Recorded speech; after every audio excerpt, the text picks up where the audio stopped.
వాక్యంలో అలా ఉన్నదో లేదో పరిశీలించాలి. చెప్పేస్తున్నారులే వినేస్తున్నారులే అన్నట్టుగా కాకూడదు. ఇక్కడ తిరగకూడదు. బైబిల్ ఇంటికి వెళ్ళిన తర్వాత చదవాలి. దేవునికి స్తోత్రం చెప్పండి. హల్లెలూయా. ఇప్పటికి సంవత్సరంలో ఇంచుమించుగా 5 నెలలు పూర్తయి 6వ నెలలో అడిగి పెట్టాం. ఒకసారైనా బైబిల్ పూర్తి చేశారా? ఆదికాండం అయిందా అంటే ఎన్నిసార్లు అవుతుందమ్మా ఆదికాండం? కొంతమందికి ఆదికాండం స్టార్ట్ చేస్తారు, చదివేద్దాం. బేబర్సింగ్ ఆదికాండం చదివేసి మరలా ఆపేస్తారు. మరలా ఆపేసాం కదండి, మరలా ఆదికాండం స్టార్ట్ చేస్తారు.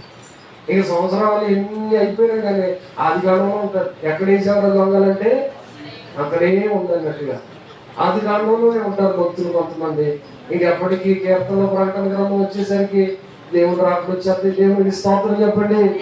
హల్లెలూయా, హల్లెలూయా. కాబట్టి వాక్యాన్ని చదవడం చాలా